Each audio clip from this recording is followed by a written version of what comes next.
Childhood, after reason has begun his way, seemed to us the happiest season of life. It is also a critical period. At this time, they receive those impressions and contract those habits which impel them towards the good and true or towards the evil and false. The shy soul is without character. It is a rudimental existence, pale as the driven snow, beautiful as the cherub angel, spotless, guileless, and innocent. It is the shot of a man yet to be filled up with the elements of a character. These elements are first outlined by the parents. With what delicacy should they use to pencil or personal influence? The soul is soft, and the lines they make are deep and not easily erased. It is a manly form, responsible work. It is an immortal soul they work upon, destined to survive the wreck of matter and crush of worlds, and to show in its character forever some disinterest, at least for the work. Never believe anything that concerns children to be of no importance. A hasty word is of consequence. The little things that they see and hear about them mold them for eternity. Observe how very quick the shy eye is to perceive the meaning of looks, voices, and motions. It peruses all faces, colors, and sounds. Every sentiment that looks into his eye is reflected therefrom and placed in miniature or its countenance. The tear that steal down the cheek of a mother's suppressed grief gathered the little infantile face into a sob. With a wondering silence, it studies the mother in her prayers, and looks up with her in that exploring watch which signifies unspoken prayer. If the shy be tended with impatience, or coolly, and with a lack of motherly gentleness, it straightway shows by its action that it too feels the sting of just that which is felt towards it, and that it is angered by anger, fretted by fretfulness, irritated by irritation, having impressed upon it just that kind of impatience or ill nature which is felt towards it, and growing faintly into the bad mood as by a fixed law. However apparently trivial the influences which contribute to form the character of the child, they endure through life. Those impulses to conduct which last no longer and are rooted the deepest always have their origin near our birth. It is there that the germs of virtue arise, the feeling and sentiment are first encountered which determine the character for life. It is in childhood that the mind is more open to impression and ready to be hindered by the first spark that fly into. The first thing continues always with the child. The first joy, the first failure, the first achievement, the first misadventure, and the foreground of life. Influence is as quiet and imperceptible in the child mind as the falling of snowflakes on the meadows. One cannot tell the hour, and the human mind is not in the condition of receiving impression from exterior moral forces.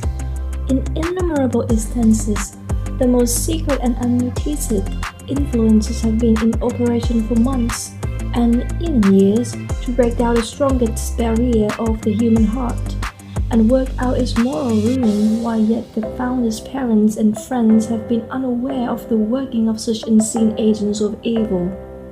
Children are more easily led to be good by examples of loving kindness and tales of well-doing in others than threatened into obedience by records of sin, crime, and punishment. Then strive to impress on the child's mind sincerity, truth, honesty, benevolence, and their kindred virtue and the welfare of your child, not only for this life, but for the life to come, will be assured. What a responsibility it is to form a creature, the frailest and feeblest that heaven has made, into the intelligent and fearless sovereign of the whole animated universe, the interpreter, adorer, and most representative of divinity. There is much mistaken kindness in the management of children. The law of love is great, but it showeth not its full strength. Say when united with kindness, make your children helpful and useful, and you make them happy. Let them early form habits of neatness, and when you are weary, you will not have to wait on their carelessness. Teach them to give you courteous speech and manners, and they will live to honor you. take pains to have the home attraction stronger than can come from outside influences. It is a sad fact that few children confide in their parents. The parent must take an interest in them and draw them to their hearts instead of repelling them away. There is no mystery in attaching children to oneself. If you love them, they will love you. If you make much of them, they will make much of you. They can readily pick out the children's friend among many. They have a quick way of discerning who really loves them and who care for them. Parents do not think how far a word of praise will oftentimes go with children. Praise is sunshine to a child, and there is no child who does not need it. It is the high reward of one's struggle to do right. Many a sensitive child hungers for commendation. Many a child starving for the praise which parents should give, run off eagerly after the designing flattery of others. To withhold praise where it is due is dishonest, and, in the case of a child, such a course often leaves a stinging sense of injustice. One may as well think to rear flowers in throws as to think of educating children successfully in rebuff and constant criticism. Judicious flattery is almost one of the necessities of existence with children.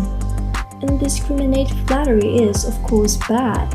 When it's become necessary to reprove children, use the gentlest form of address under the circumstances. Reproof must not fall like a violent storm, breaking down and making those to droop whom it is meant to cherish and refresh. It must descend as the dew upon the tender herb, or, like melting flakes of snow, the softer it falls, the longer it dwells upon, and the deeper it sinks into the mind. Never reprove the little one before strangers, for children are as sensitive, if not more so, than older persons, and wish strangers to think well of them. When reproved before anyone with whom they are not well acquainted, their vanity is wounded. They have self-respect, and such mortification of it is dangerous. Predispose a child on to earnest effort. Blame, when administered before visitors, takes away the power of doing well. It is the parents' duty to make their children's childhood full of love and childhood's proper joyousness. Not all the appliances that wealth can buy are necessary to the free and happy unfolding of childhood in body, mind, and heart. But children must have love inside the house, and fresh air and good play and companionship outside. Otherwise, young life runs the danger of withering and growing stunted, or, at best, prematurely old and turn it inward on itself. There is something in loving dependent children, in tender care of them, which bestows upon the soul the most enriching of its experience. They make us tender and sympathetic, and 1,000 times reward us for all we do for them. We are indebted to them for constant incentive to noble living, for the perpetual reminder that we do not live for ourselves alone. For their sake we are admonished to put from us the ravishing appetite, the unworthy impulse to gather into our lives every noble and heroic quality, every tender and attractive grace. We owe them gratitude for the dark hour their presence has brightened it, for the helplessness and dependence which have won us from ourselves, for the faith and trust which it is evermore their mission to renew, for their kisses wet with tears, placed on brows that, but for their caressing, had furrowed into frowns. The gleeful laugh of happy children is the best home music, and the grateful giggles of childhood are the best stationery. They are wellspring of pleasure and centers of pleasing love, resting places for innocent things between angels and men. Those clear rows of human fire too. What is more beautiful, full of hope, love, and curiosity, than live your own? Inquire how almost and joy has softened and sympathy, humbled. The man or woman who never tried the companionship of a little child has powerfully passed by one of the greatest pleasures of life, as impresses a rare flower with a blossom in its flower. It is like a lantern and no candle, a garden and no flowers, a vine and no grapes, a brook and no water glittering and gushing in its channels. Nature affords striking proofs of foresight and wisdom in making the bonds of parental sympathy so invincible, strong, and lasting. During childhood and youth, and even afterwards, when these charming epochs of life have passed away, the ties of constancy and attachment continue to prevail. Were not the cords of love thus strengthened, they would frequently be snapped at asunder, for the surest trail which the world knows are those which assail the parental heart and pierce it with the deepest sorrows. How fleeting are the happiness and innocent guilelessness of childhood! The years as they come bring with them impenitence and experience, but they take with them, in their resistless course, the innocent pleasures of childhood's year, then deal gently, patiently, and kindly with them. You may be nearly over the rough pathway of life yourselves, make the only time of life that they can call happy as pleasant as possible. O children, says Madame de Staël, who are tenderly reared by us, are soon destined for others than ourselves.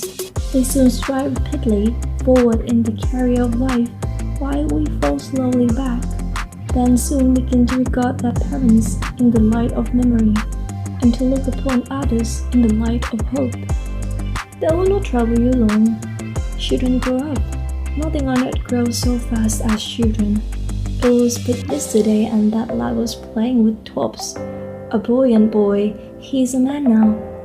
There is no more childhood for him or for us. Life has claimed him.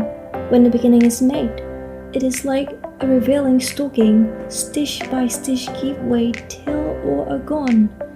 The house has not a child left in it. There is no more noise in the hall, no boys rushing, pell-mell. It is very orderly now.